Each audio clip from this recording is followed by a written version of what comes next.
Bonjour tout le monde, nous voilà dans la troisième étape de la vidéo qui consistera donc à installer un serveur Apache fonctionnel avec certificat SSL pour vraiment être prêt à démarrer l'installation de Nextcloud comme le veut le but de cette petite série de vidéos. Je vous avais expliqué, donc on a deux serveurs, on a le serveur physique ici et on a le serveur virtuel sur lequel actuellement je fais donc mes tests. Donc on va pouvoir se connecter sur les deux. Voilà, je vais faire la connexion sur les deux. Donc normalement, ça devrait prendre. Donc on est toujours sur l'adresse IP de la machine, deux petits points 9090 pour se connecter. Ah, d'ailleurs, je viens de faire un redémarrage. Je vois qu'il y a un service qui a échoué. Ah, c'est bien cette interface, on va aller voir ce que c'est. Alors apparemment, ma machine virtuelle, elle a démarré. Ok, celle-là, elle a l'air d'être bonne. Elle fait la vérification des paquets. Network Manager, wait online. On va essayer de démarrer le service. Bon, est-ce qu'il n'avait pas de connexion internet au moment? Je sais pas. En tout cas, là, ça a redémarré. Ce que je voulais vous montrer, un petit aperçu aussi. Donc là, j'ai pu faire le redémarrage. La machine virtuelle, elle a tourné. Au niveau de l'utilisation de la mémoire, donc on voit que j'ai 2,2 gigas qui sont utilisés en ce moment même, alors que ma machine virtuelle utilise 0,75. Donc vous voyez qu'il y a un delta, c'est important à prendre quand même en compte en termes d'utilisation de ressources. Quand on va travailler sur une machine virtuelle, c'est super. On va pouvoir faire des essais, on va pouvoir revenir en arrière sur d'anciennes versions, etc. Par contre, c'est important de prendre quand même en compte qu'on a largement le double en fait de ressources qui vont devoir être utilisées par le serveur. C'est assez normal puisqu'on fait tourner une machine virtuelle en plus sur une machine physique. Donc, si vous êtes limité en ressources, je vous conseille d'éviter complètement de faire enfin, de laisser en production après des machines virtuelles, même si c'est très intéressant au départ pour pouvoir faire des tests. Notamment, ce qui est intéressant avec la machine virtuelle, vous allez le voir, on peut donc facilement. Donc, j'avais déjà fait un premier test donc sur la serveur 1. Là, il est running. Vous voyez qu'on peut faire différents tests. On peut faire donc des instantanés il y a 4 jours, etc. Donc là, par exemple, je peux décider. Donc ça, c'était la version que j'avais faite avec un serveur qui fonctionnait. Si je veux rétablir à une ancienne version pour repartir de zéro, donc ça, c'est celle que j'avais fait directement après l'installation de la machine et les mises à jour, bah, je fais simplement rétablir. Et quand je vais revenir ici, alors certainement, je vais devoir me reconnecter. D'ailleurs, il faut que je la réexécute vu qu'elle était en statut éteint. Donc je rallume la machine, il va falloir que je me reconnecte et je vais me retrouver de nouveau en fait sur un système complètement neuf. D'accord? Donc là, elle est en train de redémarrer petit à petit. Ça va pas tarder. Et d'une fois qu'elle est redémarrée, donc on aura à nouveau accès au cockpit. Et donc c'est là-dessus qu'on va commencer la procédure d'installation donc d'un serveur LAMP enfin l'acronyme LAMP que vous allez souvent voir, qui veut dire en fait Linux, Apache, MySQL et PHP. Donc c'est généralement en fait les 4 composants nécessaires pour faire tourner un bon serveur web, pour commencer à installer des sites internet, etc. Donc Linux parce qu'on utilise des machines Linux, euh, Apache qui est en fait le serveur le plus répandu, enfin le service le plus répandu qui permet de créer un serveur web, MySQL pour les bases de données et PHP pour l'interprétation de certains scripts. Voilà, ouais, c'est un langage de programmation. Donc là, je peux me reconnecter. Très bien. Donc je vais remettre mes identifiants. Et là, je me reconnecte sur cette machine qui est censée être revenue à l'état d'il y a une semaine en arrière quand je l'avais installée tout fraîchement. Donc là, je vais me remettre sur le terminal. Et donc, on va se connecter en super utilisateur pour faciliter les choses. Euh, Tac, tac, tac. Voilà. Et ensuite, on va commencer par faire un petit update parce qu'il y a certainement eu quelques mises à jour qui sont arrivées en l'espace d'une semaine, ce qui est très récurrent dans la communauté open source. On a très souvent des mises à jour qui arrivent. Voilà. Donc on a 14 paquets à mettre à jour. Donc je profite de faire cette mise à jour avant de lancer l'installation. Comme ça, on sait qu'on est sur une base propre. OK? Donc la première chose, donc le Linux, on l'a installé dans la précédente vidéo. Et maintenant, on va faire la suite. Donc AMP, le Apache. Donc pour installer Apache, alors en tout cas sur Debian ou peut-être c'était à l'époque, quand on installait le paquet, c'était apt-get install Apache 2 par exemple. Aujourd'hui, ça s'appelle, en tout cas sur Fedora, HTTPD pour le service Apache. Donc je vais faire dnf install HTTPD, voilà. Et là, la même chose, donc j'accepte l'installation, on voit qu'il y a des dépendances, voilà. Et donc il va installer notre serveur web. Ce qui est important, vu que donc c'est un logiciel qui va être exécuté en tâche de fond et qui va permettre d'avoir des requêtes depuis un navigateur internet et puis de les transmettre en images, enfin, sur ce qu'on va récupérer. Et ça, c'est un service qui tourne en tâche de fond. Donc, ce qui est important, c'est de démarrer le programme et surtout de l'activer dès qu'on redémarre la machine, en fait, de pouvoir activer au démarrage ce système. Donc, c'est facile, hein, c'est système CTL pour système control. Voilà. Ensuite, start HTTPD. Voilà. Et là, il me démarre en fait le système Apache. Ensuite, je fais un système control enable HTTPD. Voilà. Et ça permet de créer une tâche. Donc, le système va redémarrer automatiquement à chaque fois qu'on démarre la machine. Maintenant, ce qui est important, c'est d'ouvrir les ports. Qu'est-ce que je dis firmware? C'est firewall pour comment on appelle ça en français? Est-ce qu'il y a un terme en français? Firewall. C'est un logiciel de sécurité qui va contrôler en fait les ports. Donc firewall commande, deux petits points permanent, voilà, add-service égale HTTP pour la version du port 80. Voilà, il me fait un success.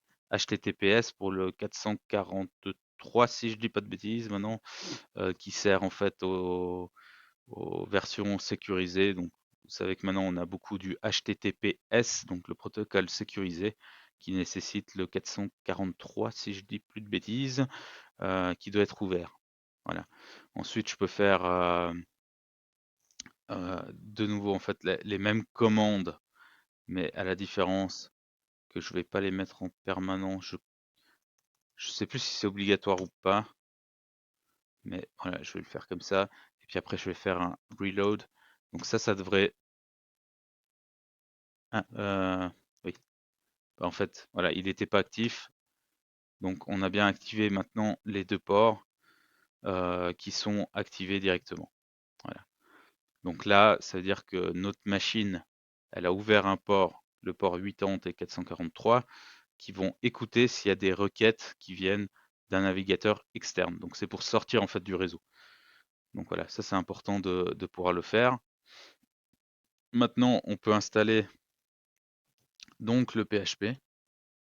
Donc PHP et PHP Common, voilà, qui devrait installer les différents outils, les différents programmes qui sont nécessaires pour faire tourner donc l'exécution de code, hein, en fait, des codes PHP sur notre machine.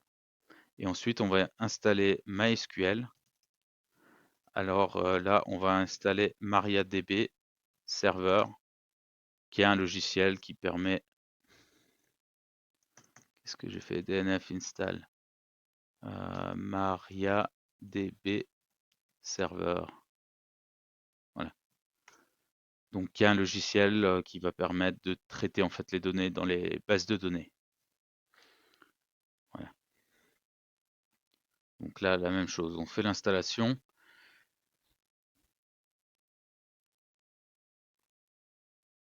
Je vais pouvoir installer aussi différents petits programmes qui vont permettre de communiquer aussi avec MySQL et PHP.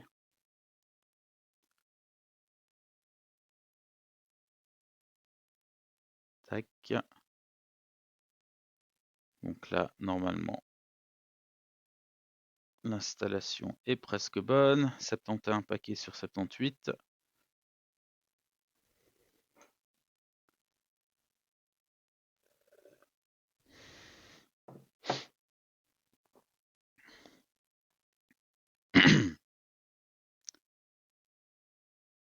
SE Linux qui est aussi pour la sécurité et que ça j'ai pas trop l'habitude encore. Ce qu'il me dit.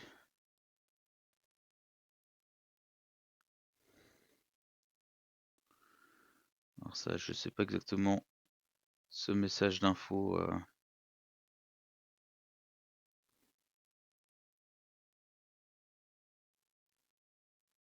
En quoi il consiste exactement.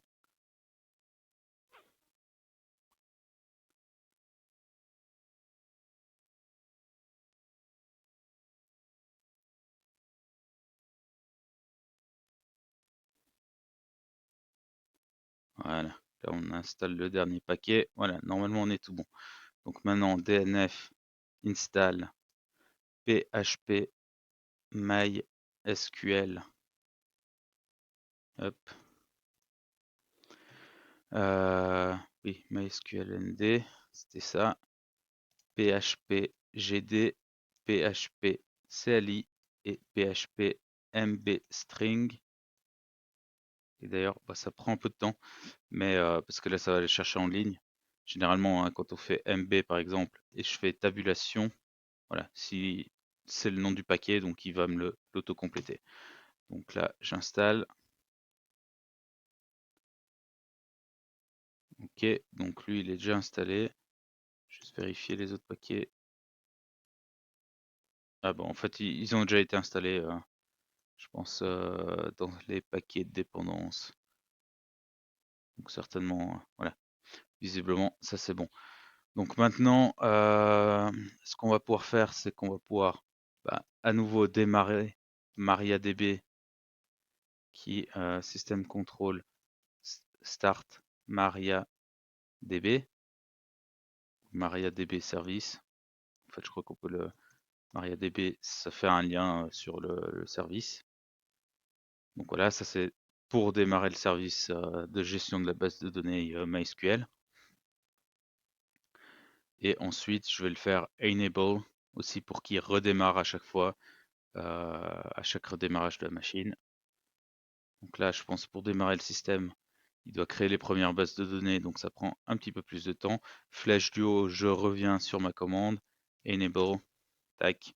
Et donc là, il crée, on voit qu'il y a des services qui ont été activés, multi-user target aussi, voilà. Donc comme ça, à ce niveau-là, on est bon. Maintenant, il va falloir qu'on configure notre installation. Secure installation. Donc, votre code route. Tech. Switch to Unix. No. Have you already... donc là, tu peux mettre yes. Si tu veux mettre un différent password. Tac. Tu retapes une fois ton mot de passe. OK. Est-ce qu'on enlève l'anonyme? Yes. Est-ce qu'on enlève l'accès distant du compte route? On peut mettre yes pour la sécurité. Et est-ce qu'on enlève la database de test? Oui. Et on peut recharger tous les privilèges. Voilà. Donc là, MariaDB a été installé et a été configuré. Et puis on avait donc starté le système. Si on veut être sûr qu'il est bien pris en compte, on peut faire aussi un stop, ou on peut faire un restart. Puis comme ça, on est sûr que voilà, on a bien tous les derniers paramètres qui ont été installés. Maintenant, si je vais voir, donc ce serveur, il a cette adresse IP ici. Donc je vais copier l'adresse IP. Je vais ouvrir un nouveau navigateur et je vais le mettre dans mon navigateur. Donc là, je vois que j'ai bien en fait une page de test qui s'est ouverte.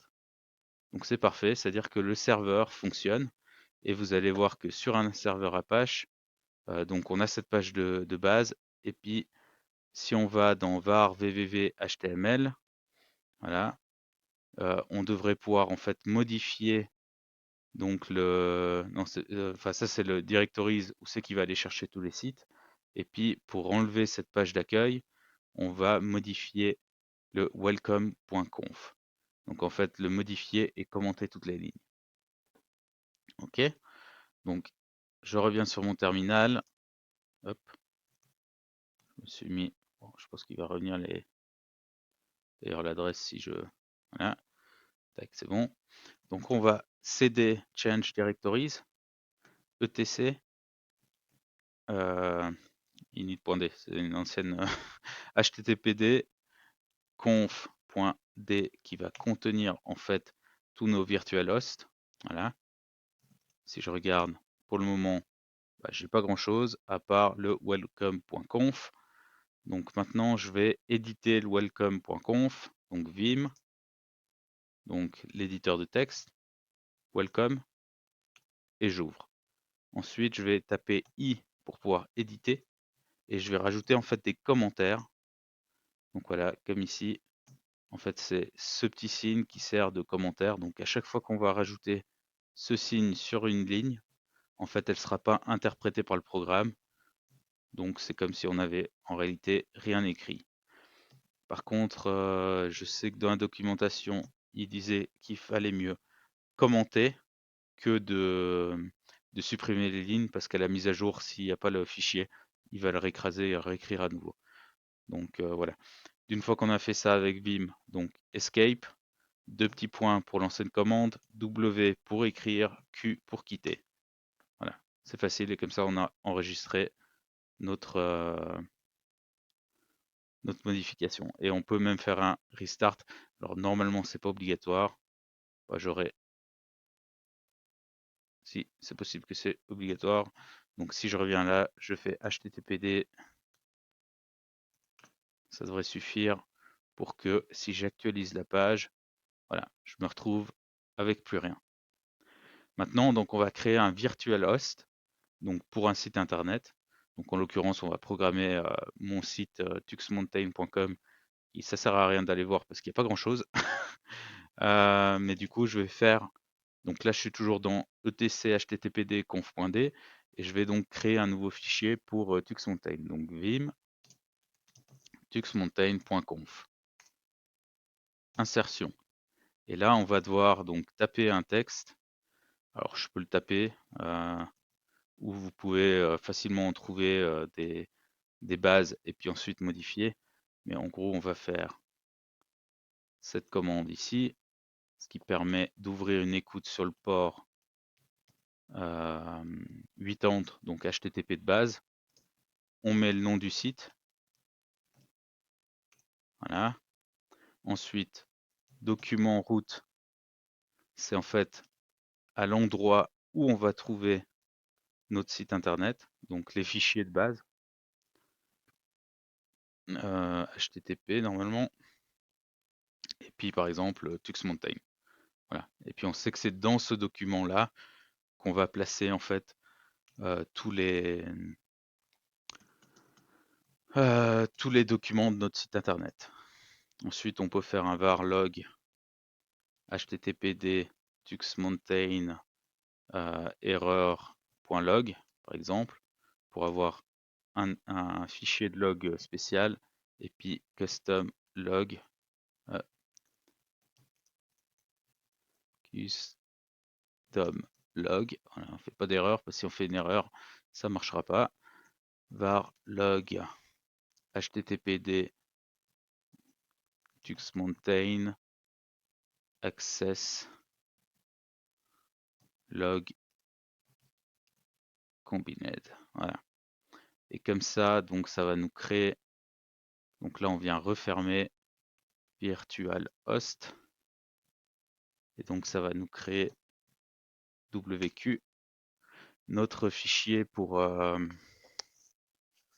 comment on appelle prendre en compte notre nouveau site internet. Donc je vais restart le système, le serveur. Donc ça, vous voyez que c'est assez rapide. Voilà. Et maintenant, donc en fait, je crois que j'avais déjà fait les DNS. On va voir si Tux Mountain. Alors, j'avais peut-être fait le .ch et pas le .com. Donc je vais peut-être éditer. Voilà. Donc apparemment, il est peut-être routé juste. Mais je vais vérifier de bien mettre le .ch. Je vais juste rééditer le document. C'est vrai que j'ai les deux noms de domaine depuis des années, mais qu'il n'y a plus grand chose sur mon serveur depuis bien longtemps. Tac, voilà. Et donc je vais juste le restarter. Et donc là, en fait, on pourrait, par exemple, créer. Donc si je fais mkdir pour faire un directories, donc make directories, var www http. Oui. Ah non, c'était voilà, HTML, Tux Mountain, par exemple. Et donc je vais rééditer HTML. Voilà. Et je restart.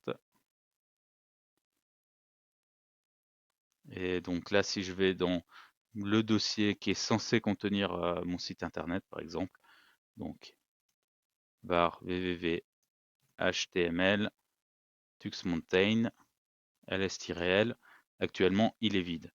Donc qu'est-ce qu'on peut faire? On peut faire un index.php, typiquement. Et donc l'index.php, ce sera la première page de notre site internet. Et donc là, on peut soit, si on a déjà une page, un site internet, on peut le mettre dedans. Ou sinon, par exemple, en fait, on pourrait faire n'importe quoi. Mais on peut, par exemple, afficher, vu que c'est notre premier site, PHP pour vérifier qu'il fonctionne bien. PHP info, c'est une fonction qui va afficher une page de base de PHP qui donnera tous les paramètres du serveur. Tac. Et donc là, normalement, tuxmountain.ch, voilà, il me redirige bien sur mon serveur avec les informations de ma machine, des librairies qui sont installées. Voilà, enfin, il y a toutes les informations qu'il faut si vous voulez contrôler un petit peu le site internet. Par contre, il est toujours non sécurisé. Et donc là, quelque chose d'intéressant, ce sera de pouvoir en fait donc sécuriser notre site internet avec un certificat SSL. Et donc pour faire ça, c'est pas bien compliqué. On va utiliser le service de Let's Encrypt, d'accord, qui permet en fait de créer un certificat pour s'assurer que quand on tape l'adresse, on soit bien toujours sur la bonne adresse en fait. Ok. Donc là, pour installer ça, on va installer en fait Certbot, qui est l'application qui va fonctionner. Donc DNF install Certbot, voilà. Et puis avec Python 3 Certbot Apache, parce qu'on a installé un serveur Apache. Qu'est-ce que j'ai fait comme faute? Ah oui, Certbot Apache. J'ai toujours l'habitude de mettre le H au mauvais endroit. Yes. Donc là, on installe tout ça. Et donc, on va faire une demande de certificat avec Let's Encrypt.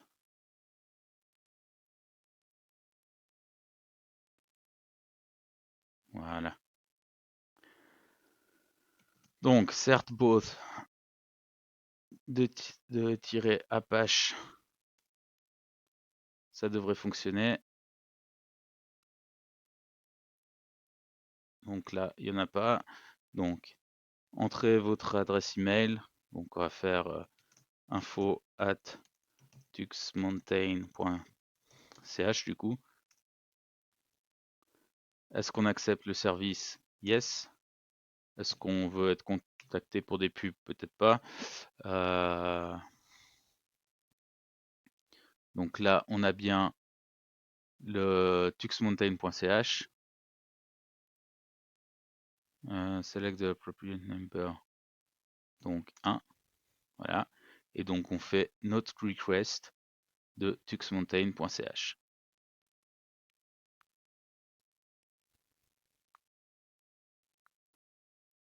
Et voilà. Et normalement, quand on a fait ça, on a donc notre certificat qui devrait être en place. Voilà. Donc vous voyez qu'on n'est plus sur un site non sécurisé, mais qu'on a passé sur HTTPS. Donc là, tout fonctionne. Notre serveur Apache est fonctionnel. Et donc, on peut commencer à mettre notre site internet.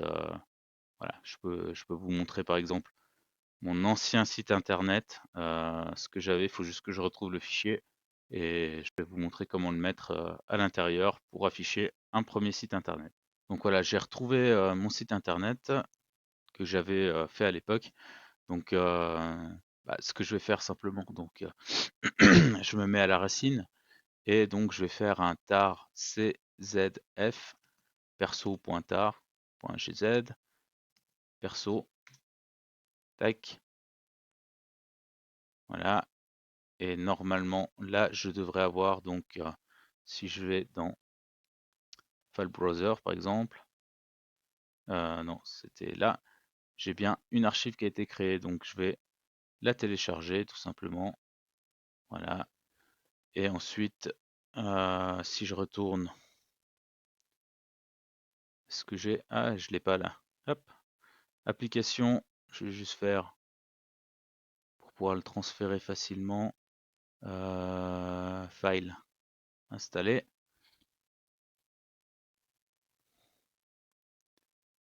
voilà, comme ça je pense que je peux upload, téléchargement perso, voilà, comme ça il a été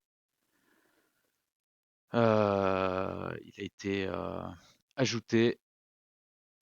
Donc maintenant si je retourne Tux Mountain, ouais, je vois que je l'ai bien là. En fait, ouais, bon, je peux faire un MV pour bouger en fait move dans var www html tuxmountain, voilà, ls-l. Oh, ah oui, bah c'est normal, je suis plus dans le tac tac tac, je vais retourner dans change directories. Je l'avais avant, non? Tac, voilà. Si je me mets dans le bon dossier, je devrais le voir apparaître. Voilà. Donc là, j'ai un index. D'ailleurs, je vais pouvoir supprimer l'index PHP. Oui.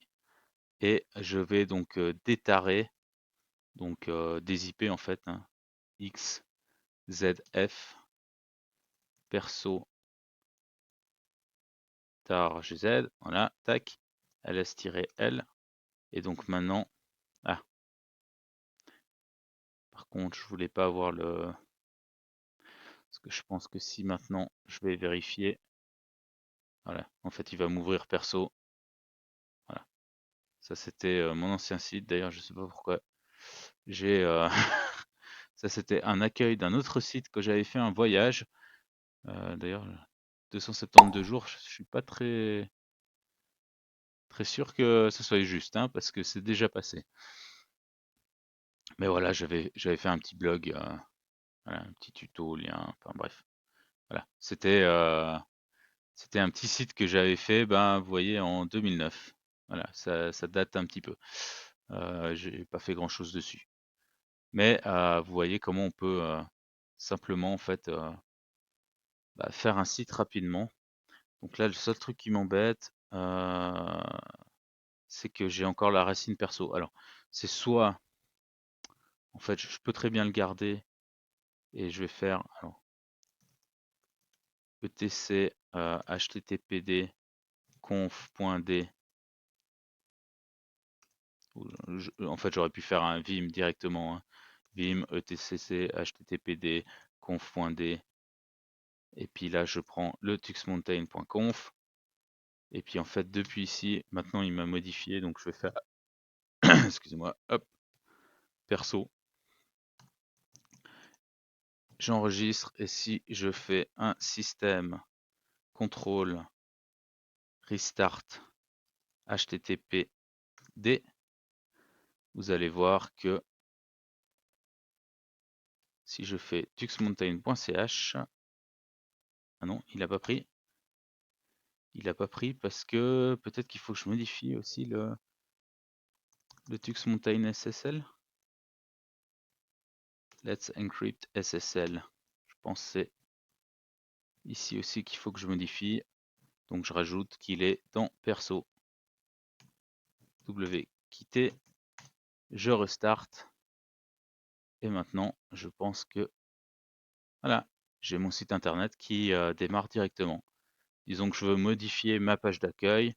Donc vim var www html tuxmountain perso index.php et en fait depuis ici je peux éditer en fait mon site internet par exemple.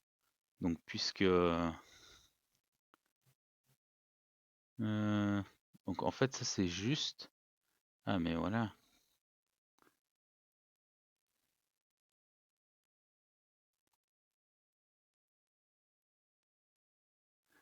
Ah bah voilà, en fait c'était la date de Noël. Pourquoi j'avais mis non. Ah, j'étais parti d'une date avant d'aller au Canada. Time zone Paris. Bon, je peux éditer parce qu'en fait ça c'était lié à un autre site que j'avais fait. Donc je vais le supprimer puisqu'il me sert à plus rien.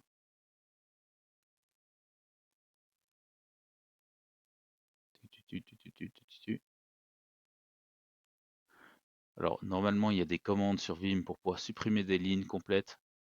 C'est un peu plus rapide, mais j'ai plus toutes les commandes en tête. À part ça, Vim c'est un outil incroyable.